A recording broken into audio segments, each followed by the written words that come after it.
The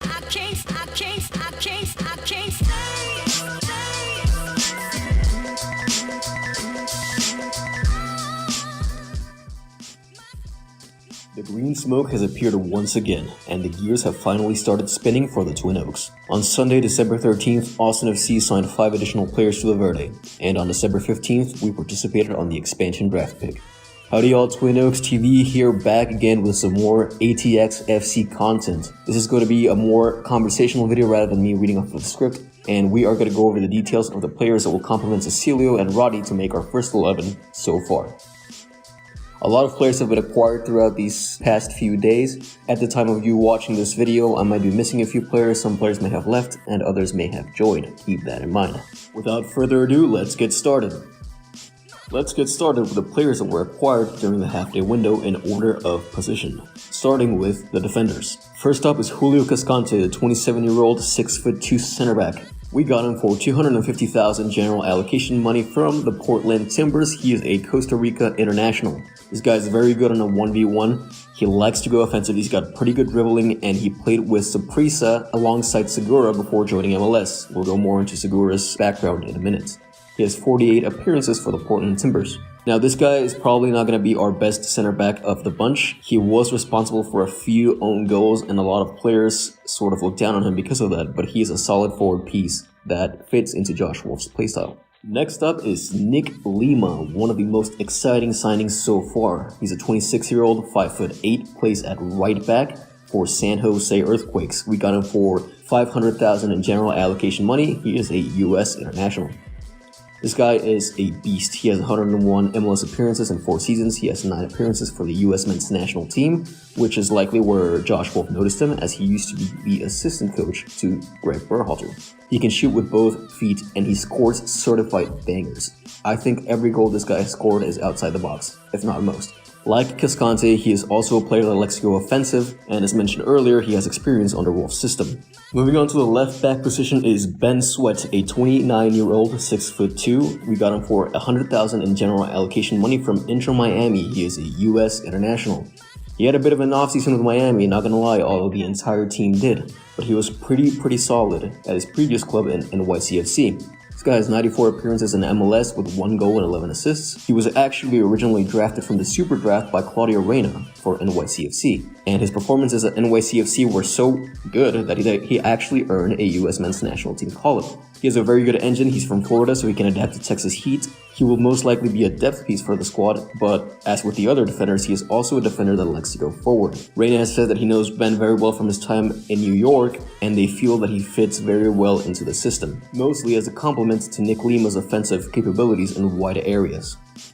Moving on to midfielders. Here we have Ulysses Segura, a 27-year-old 6-foot-tall center mid. $150,000 in general allocation money. He comes from DC United and is a Costa Rica international. He's a very versatile player. He's played in every single position for DC United except for center back, right back, and goalkeeper. So basically, he knows every role on the field. He's played 66 matches, has 5 goals, and 3 assists. As mentioned earlier, he used to be a teammate of Julio Cascante at Saprissa and probably has pretty good chemistry with him. A solid pick all around.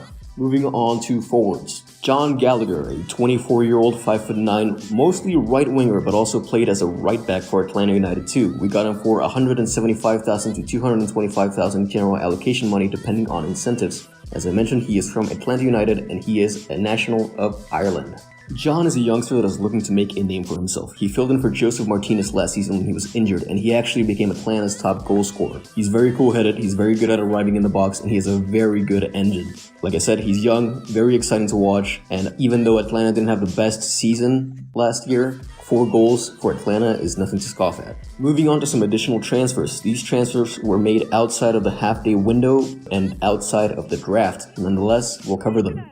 First up is Alexander Ring, a very exciting transfer. 29-year-old center mid. We got him for about $1 million to $1.25 million depending on the incentives in general allocation money. He was a former player of NYCFC, which is of course where Reyna knows him from. He is a Finland international. Now that is no small sum of money, but it is a little bit cushioned. The fee is split between 2021 general allocation money and 2022 general allocation money, with about $500K in each depending on the incentives. sentence. He can play mostly as a 6 or an 8, and he was one of, if not the best center defensive mid in the league. He has 113 appearances, 10 goals, and 13 assists.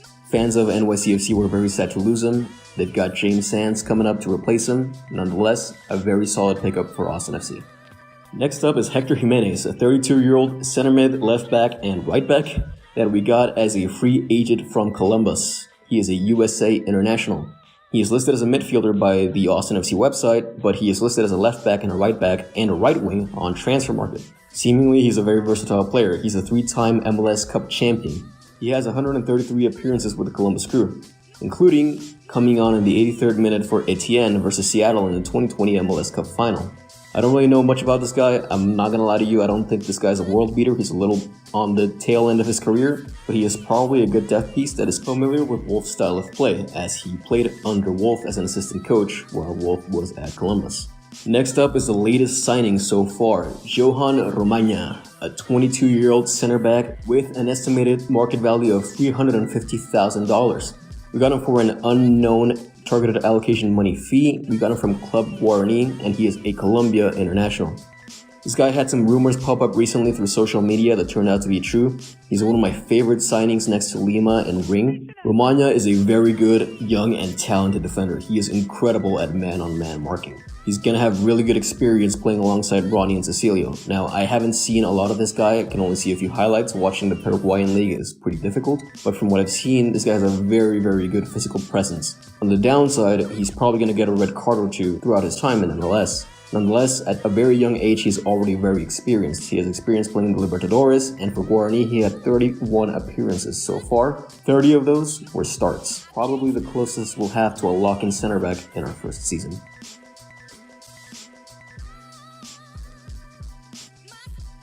Now let's go through the players we acquired during the expansion draft, and this is where things get a little tricky. We're gonna go in order of draft pick.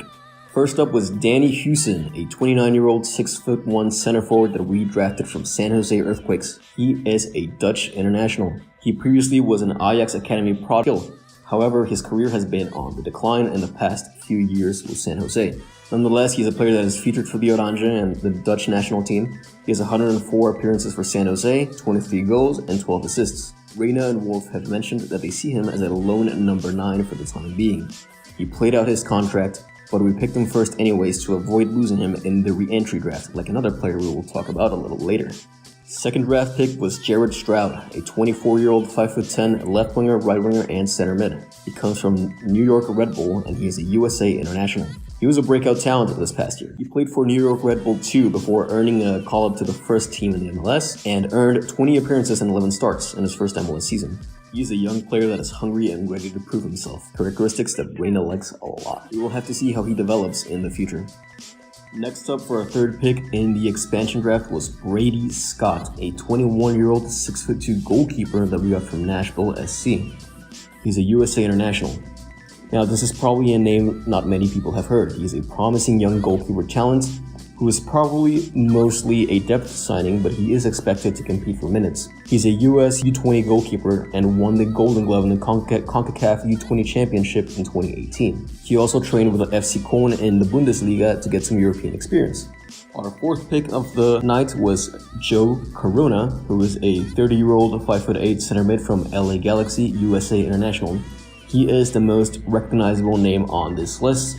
However, I won't go much into what he brings to the table because he was drafted in the re-entry draft by Houston Dynamo. It seems that Austin FC could not reach an agreement on salary with Joe Corona and his agents, and Corona never gave away his re-entry spot. Tough luck, we lost a player with some pretty good experience that could have been a solid depth piece, but we move on.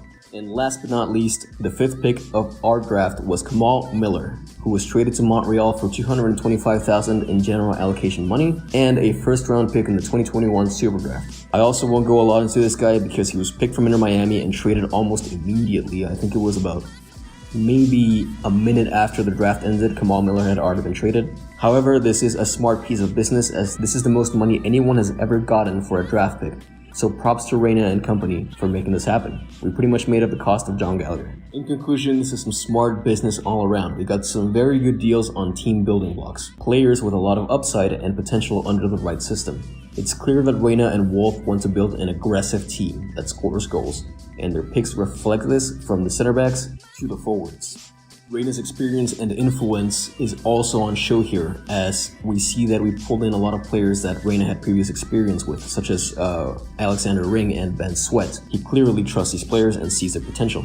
We also value players with high work rates, as almost every player that we signed has a pretty high work rate, and prior chemistry is also valued in this form of, well, the Corona pick, as Corona played with Cecilio Dominguez even though Corona left. Redes, Dominguez, and Romagna also have chemistry. Husen and Lima have played together at San Jose Earthquakes. Segura and Cascante have played at Saprissa, and I wouldn't be surprised if Alexander Ring and Ben Sweat also have a little bit of chemistry with each other.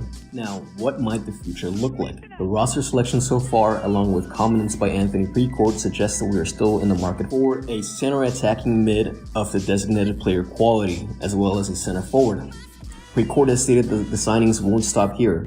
As we are still scouting free agents, we will also shop in the global transfer market in January, likely landing us our next two DPs. So we'll probably sign a 10 for this year, and then fill in 2022 with a DP that covers whatever we're missing, probably a number 9, since we want to play aggressive and we want to score goals. In conclusion, the roster selection so far has been pretty exciting and pretty satisfactory. I think we've got a pretty good squad going in, and I think it might be enough to make playoffs, especially depending on whatever DP we sign next. Very exciting times to be a Verde. Want to keep up with everything and stay tuned, you know where to find it, right here at Twin Oaks TV. There's more to come.